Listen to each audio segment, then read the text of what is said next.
J'ai envie de vous parler d'un sujet qui est de grande actualité en ce moment.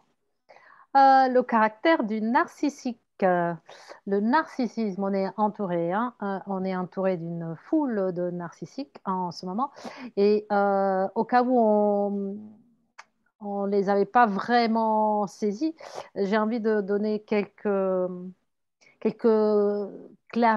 comment dirais-je, éclaircissements sur le profil d'un tel individu, ou de plusieurs, ou de systèmes et voir si on peut s'en sortir. Bah, déjà, les individualiser, enfin, hein, et puis les éviter soigneusement et tourner le regard ailleurs. Qu'est-ce que c'est qu'être un narcissique, en fait? Au moment même où tu te mens et que tu es convaincu à 100% que tes désirs, ce sont tes besoins, et ben ça, c'est le moment même où tu te perds, on se perd en disgrâce, on tombe en disgrâce en fait, car c'est le moment même où on se transforme en narcissique. Donc attention, attention, hein. Et du coup, on rentre dans le domaine de l'ego, du système nerveux complètement parasité, hein, enflammé, et dans le domaine de la séparation, de la peur, de l'instinct survie, du manque, hein, car on fera n'importe quoi, et je veux dire clairement n'importe quoi, on le voit bien, hein, dans le monde du dehors, mais bon, on va regarder notre monde aussi, que pour répondre à nos désirs, les désirs dont on est convaincu que ce sont nos besoins, on est prêt à manipuler, à tricher, à voler, à blesser les autres sans raison, à adorer peut-être des entités diaboliques, des formes de contrôle à l'extérieur de nous, mais qui nous séduisent, hein, pour peut-être, je suis même prêt à tuer quelqu'un, hein, pour cela, afin d'obtenir la satisfaction de mes désirs. Mais tous tes désirs, ce sont les désirs de l'ego, d'un ego qui n'a pas été intégré, qui lutte encore là, qui fait des cacas nerveux, qui tape des pieds. Donc tous tes désirs ne sont que des tentatives de surcompenser le fait de ne pas te sentir entier en toi-même. Tu ne te sens pas entier. Et pourquoi? Parce que tu as tellement de désirs, donc des projections à l'extérieur de toi, donc d'insatisfaction, parce que le désir porte inévitablement conflit insatisfaction, et à tel point que tu sens que la vie te trompe parce qu'elle ne les satisfait pas. Parce qu'évidemment, la vie n'est pas là pour satisfaire tes désirs égotiques, hein. Donc, elle te met des bâtons dans les rues, donc tu te fâches et tu te dis, la vie est une merde. Donc, le narcissique considère ses désirs comme ses besoins. On va essayer de l'éviter, et ses besoins comme la base, la condition de sa survie. Et c'est ainsi que le narcissique justifie ses actions à lui-même.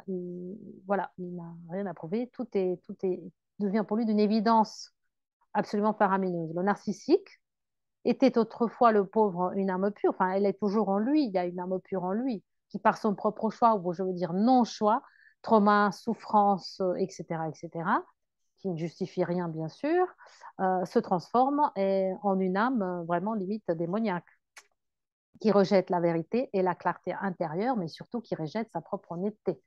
Le narcissique ne peut pas révéler son honnêteté, parce que tout son monde s'écroulerait. Et voici la loi, la Bible du narcissique en 10 lois, hein, en 10 points. Dans le premier dit je mérite ce que je veux. Et toi, la deuxième, toi, tu mérites ce que moi je veux. La troisième, tu es ce que je dis que tu es. La quatrième, je suis toujours, toujours meilleur que toi. La cinquième, j'ai toujours raison, bien sûr, et tu as toujours tort. La sixième, si tu ne me crois pas, bah, du coup, tu es contre moi. Hein. Et donc, la septième dit que mes points de vue, mes opinions sont toujours 100% factuels. Prouvés. Le huitième dit que la vérité est exactement ce que je dis. Maintenant, accepte ma vérité parce que si tu ne l'acceptes pas, tu es mon ennemi. Donc, je vais te punir. La neuvième, je suis au-dessus de tout jugement. J'ai un laissez-passer gratuit pour pouvoir juger tout le monde, tous les êtres, car je suis parfait. Et la dixième dit, reconnaissez-moi comme Dieu, ou alors je vous punirai. D'ailleurs, c'est ce qui se passe. Vous n'avez rien compris. Bon, existe-t-il un remède pour le narcissisme? Oui, il existe et c'est le fait d'être 100% honnête. Ça serait 100% d'honnêteté envers soi-même. Le narcissique, attention, il n'a pas de ressenti, hein. Honnêteté, ça veut dire honnêteté avec les émotions, les ressentis, ce qui se passe à l'intérieur du corps. Le narcissique a complètement coupé la connexion avec ses ressentis du fait de sa blessure énorme, de ce gouffre énorme qui s'ouvre à l'intérieur de lui, qu'il essaye en contrôlant de boucher, de contenir et d'en faire une prison, encore une fois, une prison. Donc, ça serait 100% d'honnêteté personnelle, chose que le narcissiste n'a pas.